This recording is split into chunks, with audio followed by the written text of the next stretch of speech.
Kasus tabrak lari maut di dekat gerbang tol Bekasi Raya Cakung, Jakarta Timur menarik perhatian masyarakat. Saudara, selain membuka tabir peristiwa, bukan kecelakaan biasa dan diduga disengaja. Tindakan pelaku juga terbilang brutal. Apa jerat pidana yang tepat untuk tersangka? Sudah hadir sore hari ini dengan ahli hukum pidana Jamin Ginting. Sore, Bang Jamin. Selamat sore, Mbak.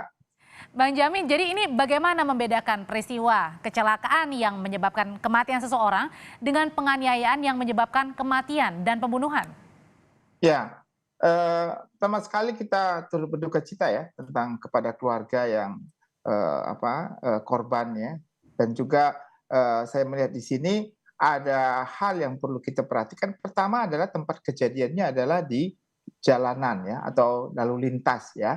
Nah, waktu di lalu lintas ini ada beberapa ketentuan undang-undang yang mengaturnya.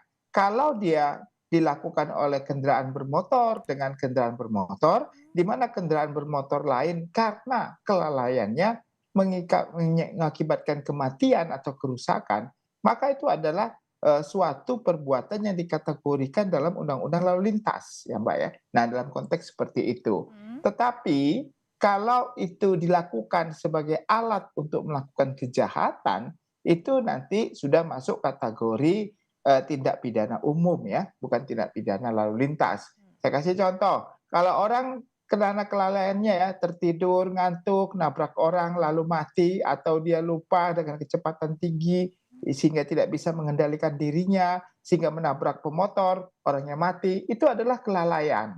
Sedangkan bagaimana masuk unsur kesengajaan? Kesengajaan contohnya dia akan membunuh orang, dia lihat yang akan dibunuh itu naik motor, lalu dia tabrak sehingga mati. Tetapi itu ada motif, sedangkan kelalaian itu tidak punya motif sama sekali. Makanya polisi Nah, ini mengubah ya dari Undang-Undang Lalu Lintas ke KUHP 338 ya, Pak Jamin, Bang ya. Jamin ya?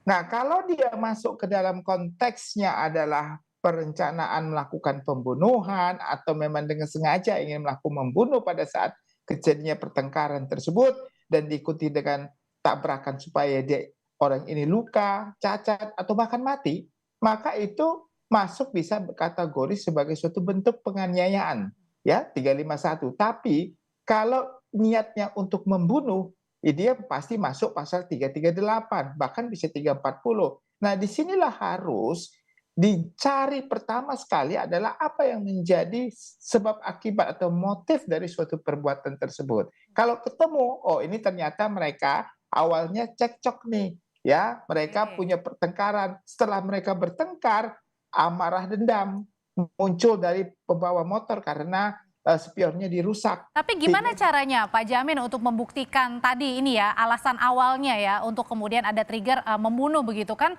korbannya sudah meninggal dunia. Hanya berarti tinggal si pelaku atau tersangka.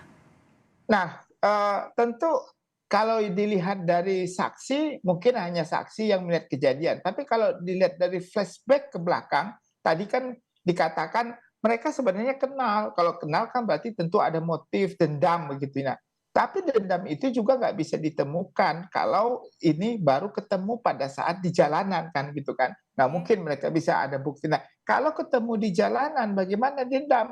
Itu bisa diwujudkan dalam suatu pembuktian. Nanti tinggal dilihat dari forensik daripada scientific forensiknya. Contohnya ya, dia pertama sekali adalah memecahkan kaca atau spion begitu ya. Nah, dari memecahkan spion itu dia emosi. Ya, dia tidak berusaha untuk mengerem suatu kendaraan yang seharusnya dia bisa lakukan dari CCTV kelihatan dan analisis terhadap kejadian laka lantas itu bagaimana dia punya Oke, niat itu Pak bisa Jamin, diwujudkan. Nah, kalau seperti itu konteksnya. heeh, yang didapatkan informasi juga dari polisi, ini kan ternyata pelaku ini pada saat mengendarai mobil tidak sendirian, ada ibu kalau tidak salah. Nah, seharusnya bagaimana ini untuk mensinkronkan tadi untuk pengenaan apa motif di balik tersangka ini melakukan hal tersebut kepada korban? Ya, saya kira kalau ibunya jujur untuk memberikan suatu keterangan, tapi kan agak sulit ya, karena dia tentu di dalam hal ini selalulah pasti membela anaknya ya, kita itu pasti arahnya ke sana. Nah, tinggal bagaimana penyidik ini dalam mengungkapkan sebenarnya ini bukan karena kelalaian ya, tapi suatu kesengajaan dengan maksud ya, dengan maksud apa? maksud yang dapat dibayangkannya bahwa orang ini pasti mati kalau saya tabrak atau paling tidak luka begitu ya dan cacat.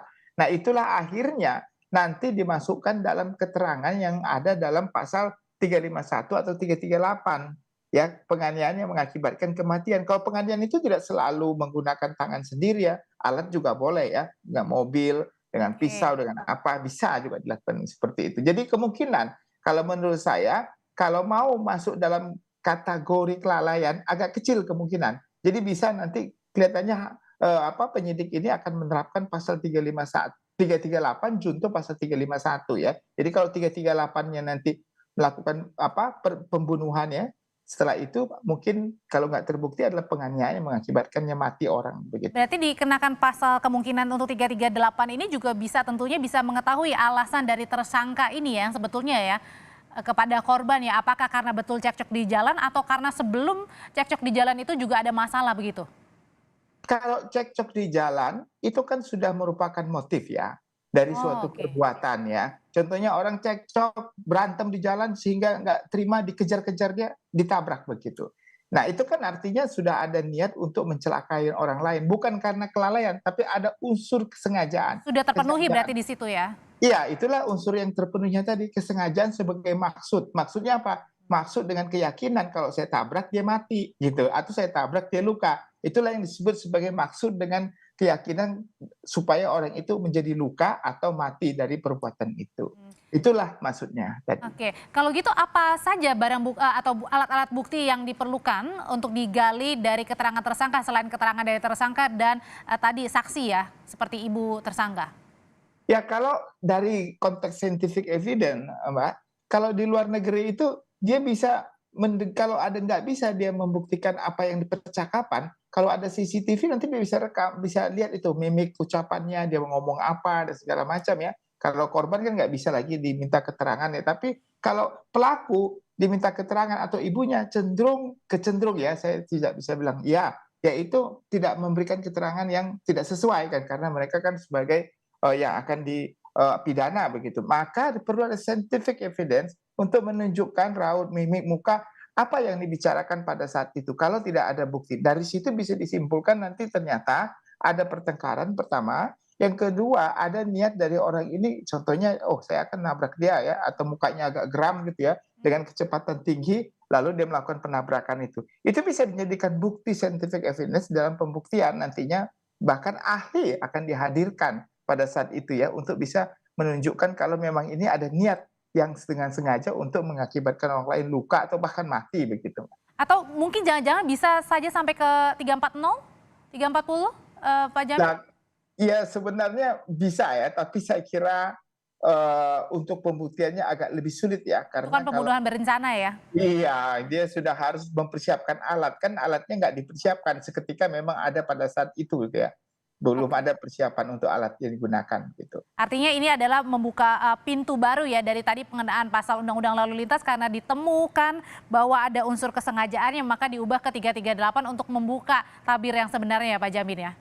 Ya, saya kira ini pembelajaran ya, Mbak, ya, bagi masyarakat untuk meredam emosi, apabila mereka berhadapan contohnya bersitegang di jalan ya, bertengkar begitu. Jadi kalau pertengkaran di jalan itu kan sudah ada suatu motif ya, untuk contohnya ada orang bertengkar, lalu dia dendam, dengan dendamnya mungkin dia, kesal, lalu dia kejar orang tersebut dan ingin menabrak begitu. Jadi motifnya mengejar menabrak, bukan meminta pertanggungjawaban. Nah ini nanti kan alasan daripada mereka bilang, oh saya mau minta pertanggungjawaban dia, tapi dia kabur gitu ya.